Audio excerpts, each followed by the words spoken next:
Hi, my name's Pat, and got the pleasure of flying a stretched pacer, or a Bushmaster, as some people call them. It started out its life as a Piper Pa22, which was a nose wheel airplane, and later was converted to a tail wheel, Pa2220, and then later stripped down and stretched, and eventually wound up being the bird you see behind me.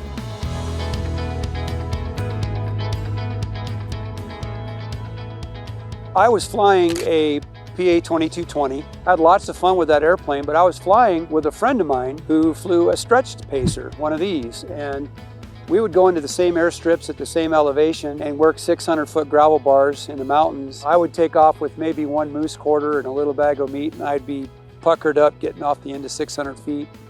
And he'd fly in there with his Bushmaster and load 3 moose quarters and a couple bags of meat, strap antlers on the wings, and take off and be off in half the runway that I used. And so I just realized that if the opportunity ever came up, I would definitely want to see if I could build my own Bushmaster, which is what I did. I was able to acquire parts and pieces over time. I finally got to a place where I decided that the only way I'm ever going to build this new airplane is if I sold my old airplane, and that would put a fire under me. Otherwise, if I had a good airplane to fly, I probably would never finish this project. So I sold a perfectly good flying Pa2220 to start a project. It took me 2 years working in my garage with good friends and lots of help. Last August, we pushed this one out of the hangar and took it on its maiden voyage. You know, back in the day when Piper and Cessna were competing, Cessna came out with a Cessna 172, which was a nose wheel, and a Cessna 170, which was a tail wheel. So of course Piper had to compete. They came out with a Pa20, which was a tail wheel, and a Pa22, which was a nose wheel. People soon figured out that the Pa22 was 3.5 inches wider in the fuselage, and it was made out of a better tubing. So guys started figuring out that they wanted to convert their Pa22 nose wheel into a 2220 tail wheel. And then a bunch of years passed, and somebody figured out they could cut the tail off the Pa2220, stretch it 22 inches, and extend the wings 4 feet on each side, reinforce the tubing and put Super Cub gear under it, and hang 180 horse on it and call it a Bushmaster or a Super Pacer. In my case, I actually wanted to put an IO 360 on this airplane, which wasn't certified in the STC, and so we also extended the motor mount 5 inches, which pushes the CG forward just a little bit on the stretch, because most stretch pacers are tail heavy. When I'm empty, completely empty, light on fuel, it's a little bit nose heavy, but when I load it up full and load it in the back, it's a really great heavy hauling airplane. So overall, really super happy with this airplane. You know, it's funny, I get asked quite often, you know, how did I get into flying, or why did I get into flying? And really it began back in 1994. I was doing youth work with junior high, high school, and college age young people, and all over Alaska, and spending a lot of time traveling. As I was doing that, I really just kind of fell in love with the people of Alaska, and I became gripped with an epidemic that was happening in our state at that time, suicide. So many young people especially were choosing a permanent solution for a temporary problem, and I really wanted to do something about that. So we started traveling with teams. We started an organization, a nonprofit called Carry the Cure, but we were still pretty limited by commercial travel and the schedules we could find in that regard. So one day I was hunting actually with a friend of mine who probably has spoken to more junior high and high school kids than anybody else in the world. His name is Dave Reaver. Dave is an interesting guy. He's a Vietnam veteran that had a phosphorus grenade blow up next to his face. Basically, he had it back to throw it, and a sniper bullet hit the grenade, and it went off a couple feet from his face. 40 pounds of his body fell off almost immediately. You know, just the story is just horrific, but Dave uses that story to talk to kids in a way that I've never heard anybody else talk. In the end, you know, the punchline is, kids, I have scars on the outside, but some of you have scars on the inside. If I can make it, you can make it. Just giving kids hope. So Dave was all about helping those kids, and he knew that I was too. And so he looked at me one day and he says, "Man, you need to learn how to fly." And I said, "Well, I've actually prayed about that a lot, but I was on a youth pastor salary and not making a lot of money, and I had 3 little kids, and I didn't know how I was ever going to do that." And he looked at me across the campfire and he said, "Well, if you can get yourself to Texas, I'll give you a place to live, a car to drive, and I'll have my pilot train you, and I'll pay for the airplane." And I looked at him and realized he was serious. And I said, well, you know, I'm likely to take you up on that. And he just smiled real big and said, I hope you do. And November 1st, my family and I arrived in Texas, and 30 days later, I was signed off as a private pilot and came back to Alaska, and, you know, a 45-hour pilot with no airplane and no Alaska time, and tried to rent an airplane to go to villages to do my thing, and they laughed me out of the airport, and didn't know what to do. But a friend of mine named Chet Godin, he took me under his wing. He had an airplane, and together we started flying all over Western Alaska. And before long, he threw the keys to his airplane to me and said, anytime you need this airplane, take it for what you're doing with it. And that sort of led me to where I am now. It's kind of a dream come true. Never dreamed I'd be able to own an airplane like this. Never dreamed I'd be able to do what I'm doing now. I'm so thankful. Thankful for those people along the way that helped me. Having good people in your life is really a big deal.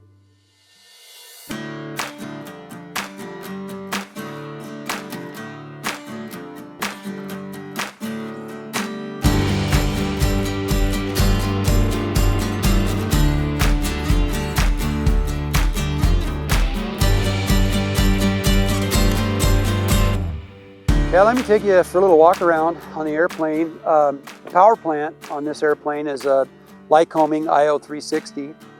It's an angle valve, 200 horse engine, and we extended the motor mount, as I said, 5 inches to get the CG out just a little bit, which really helps when you're loading up. You'll see the cargo area on these things is huge, and it really helps when you have you know, max loads in this airplane, especially when you're working, you know, shorter strips and stuff like that. I decided to put an MT propeller on this airplane. It's a composite prop, it's adjustable pitch propeller, and man, this thing turns up to, you know, 2650 static. When I'm holding the brakes and I put the coals to it, it'll spin right up to 2650. I can dial it up more than that if I wanted to. Because I extended the motor mount, it meant that no stock Pacer cowling would fit. So I built this in my garage. I had a round tube I ratchet strapped to a sawhorse, and I was able to hand form this cowl in my garage, which was a real experience.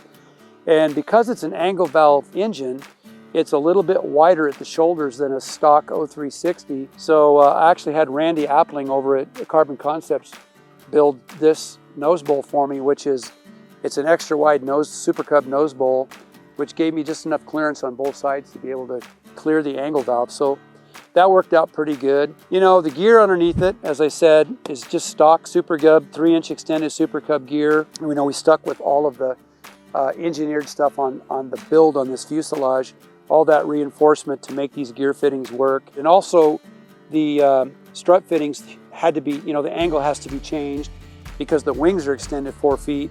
So these are, you know, custom built wing struts, because a stock PA18 strut won't fit and a regular Pacer strut won't fit. So there's a lot of little things that you have to do along the way to get everything to work with this 4-foot extension. So the stock Pacer wing comes out, and then the splice is out here, and it's a 4-foot splice. So it's about a 37-foot wingspan, about the same as a Cub. One thing that happens with this wing is you can see that the ailerons get pushed out, and this thing has a 116-inch flap. So one thing about the Bushmaster wing is it's got a huge flap. And we also extended the cord on these 3 inches, which makes it just a little bit custom. Moving back here, the splice happens back here on the stretch, happens back here. And these are actually extended Cub tail feathers. This gives us a lot of elevator control. Nothing super fancy, but set up for bush flying. I love taking family and friends. The other day, I took some people on a flight see up around the glaciers who've lived in the Matsu Valley all their life and never knew that Knik Glacier was just right there. The whole time I could hear them in the headsets, wow, wow, just to be able to see where we live. So there's a lot of country, like the country we're in right now, where you can fly a short distance from home. You can land here and be, you know, by yourself in the wilderness.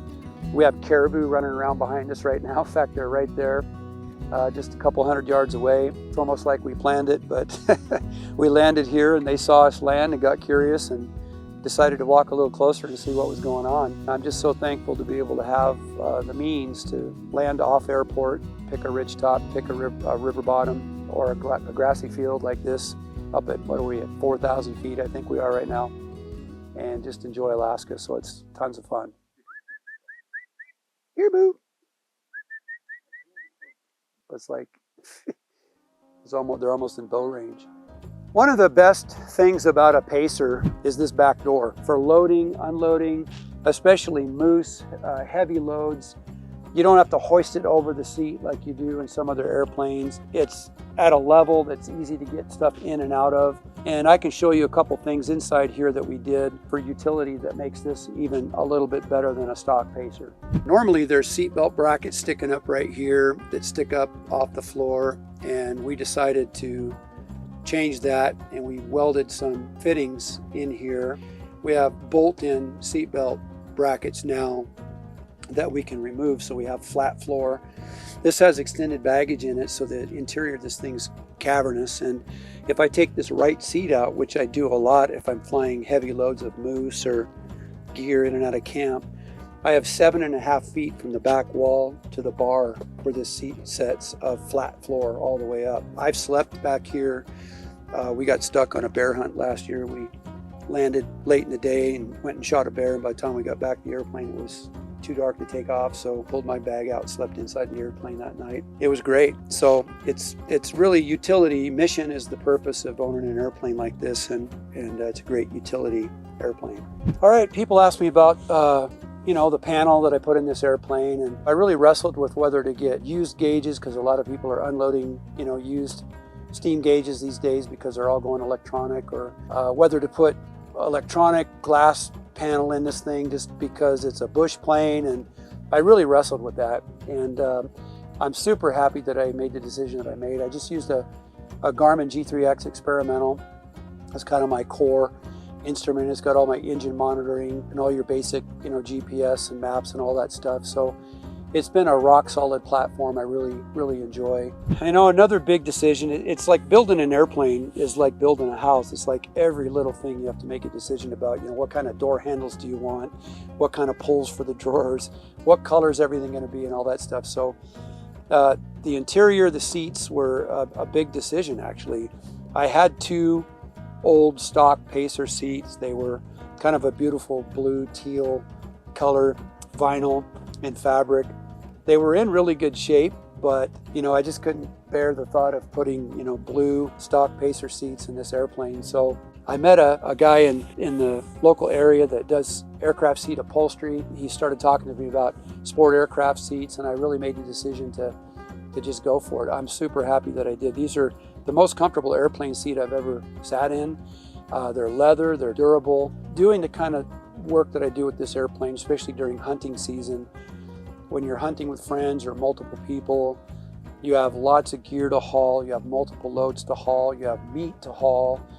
There's been times I've spent 8 or 10 hours in this airplane last fall, in and out, lots of takeoffs and landing, lots of loading and unloading, but rack up 6 or 7 hours of flight time in a day, and a really long day of flying. At the end of the day, your head can feel like you flew all day, and your back can feel like it flew all day too if you don't have decent seats. And my old seats used to hurt my back, especially on longer flights, but I spent literally all day in this airplane working hard and felt like I'd jump back in a heartbeat because it's just comfortable.